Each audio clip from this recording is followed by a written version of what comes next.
In 1900, almost the entire map of Africa is painted in the colors of empire.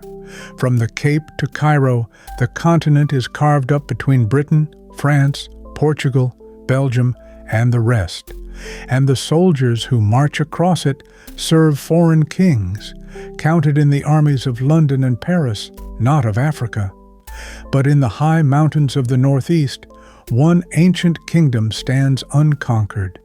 Ethiopia, which shattered an invading Italian army at Adwa just a few years before, remains independent, proud, and armed, fielding a host no other African nation can match. On a chart of Africa's own militaries, Ethiopia towers above all the rest, the last free power on a captured continent. Everywhere else, the men who bear arms, the king's African rifles, the Senegalese tirailleurs, the askari of a dozen colonies, are raised, paid, and commanded by Europe, their strength recorded in the ledgers of empires far away. Only Ethiopia and tiny Liberia across the continent answer to no one but themselves. For 3 decades it holds that place, almost uncontested. And then, in 1935, the empire Ethiopia once humiliated comes back for its revenge. Mussolini's Italy invades, and Emperor Haile Selassie calls his whole nation to arms. Hundreds of thousands of men, from riflemen to spearmen, mobilized to defend their independence against tanks, aircraft, and poison gas. It is one of the largest armies Africa has ever raised. But courage alone cannot stop a modern war machine, and by 1936, Ethiopia is occupied, its army broken, the one free throne on the continent cast down. Now the Second World War sweeps across Africa, and the balance shifts to the far south. South Africa, a self-governing dominion, throws its weight behind the Allies under Jan Smuts and mobilizes on a scale nothing else on the continent can match. Hundreds of thousands of soldiers who fight through the deserts of North Africa, from Tobruk to El Alamein and up the mountains of Italy. Egypt, meanwhile, becomes the vast rear base of the whole desert war, its bases and canal, the prize both sides bleed for.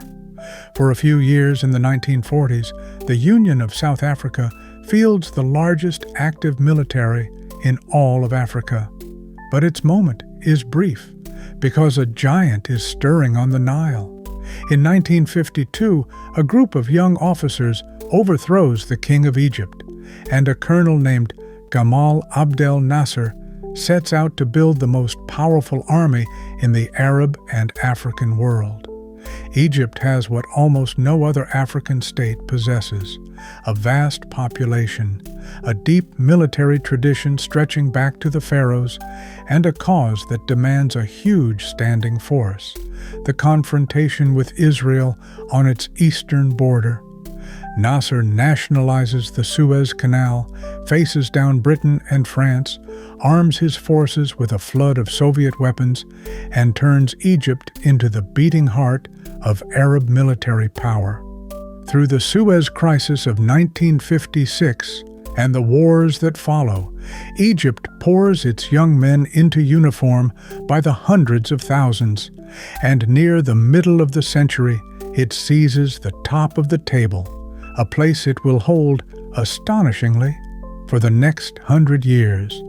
Because just as Egypt rises, the whole continent is remade. Around 1960, the year of Africa, the empires collapse almost overnight, and one after another, dozens of new nations raise their own flags and their own armies. Where the chart once showed a mere handful of names, suddenly it is crowded. Nigeria, Algeria, Sudan, the Congo, Morocco, Tanzania, and a score of others, each conjuring a national force out of nothing.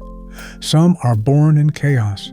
The Congo, handed independence in 1960 with almost no trained officers of its own, dissolves within days into mutiny and secession, and the army becomes the state. Algeria wins its army in a savage 8-year war of independence from France. Nigeria, barely independent, plunges into the Biafran Civil War in 1967 and swells its military past 250,000 men. But above them all, Egypt keeps climbing. Already, in 1948, it had marched against the new state of Israel. Now, in 1967, and again in 1973, it fights war after war that mobilizes the largest forces the continent has seen since the World War, and its bar stretches far beyond every rival. Through the 1970s and 80s, the challengers multiply. Ethiopia returns with a vengeance. A Marxist military junta, the Derg, builds one of the biggest armies in Africa, armed by the Soviets and stiffened by Cuban troops, and hurls it against Somalia in the Ogaden War of 1977, then against its own rebels in Eritrea and Tigray for a decade more. Morocco locks itself into a long desert war over the Western Sahara.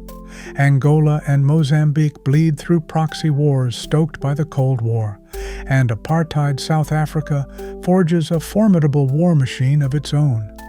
Fortunes climb and crash across the chart, but at the very top, year after year after year, the same name holds fast: Egypt. Then the Cold War ends, and its African wars begin to end with it.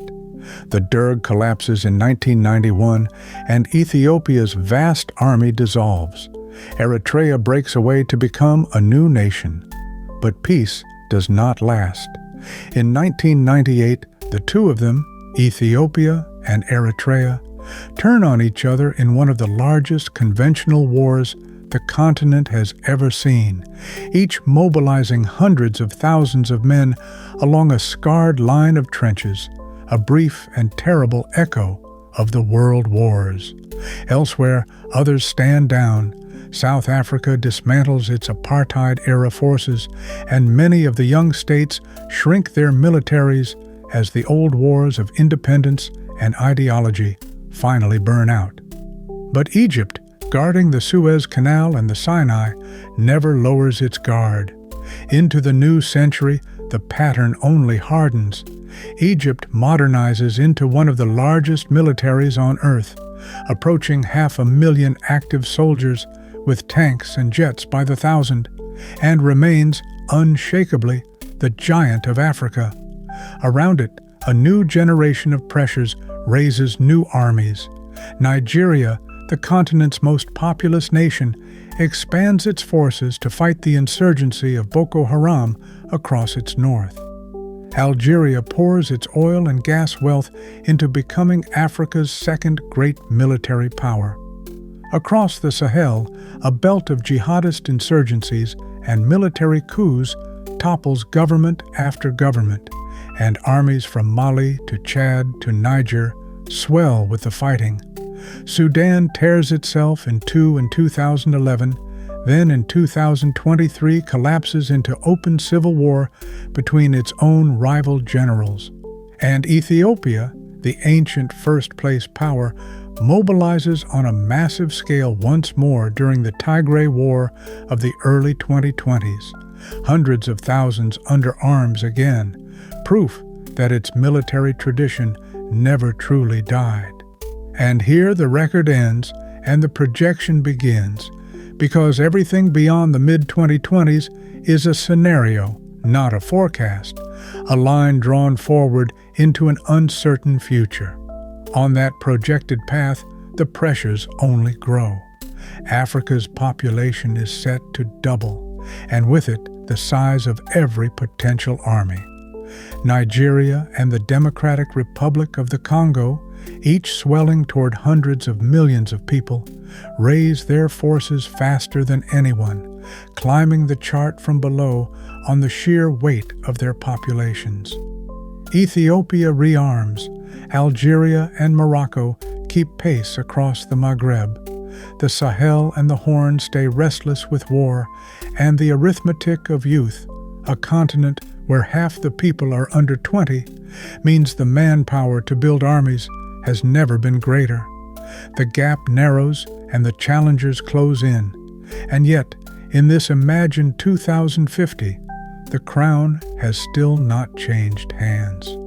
Egypt, a century after Nasser first seized it, remains at the summit, some 460,000 strong, the enduring giant of a transformed continent. 150 years will have carried Africa from a map owned by distant empires to a continent of proud, populous, and heavily armed nations, each measuring its strength in the soldiers it can call to its colors. Measured, in the end, by the only number that ever truly counted here. Not wealth, not territory, not the speeches of leaders, but how many men and women a nation could put under arms and keep there.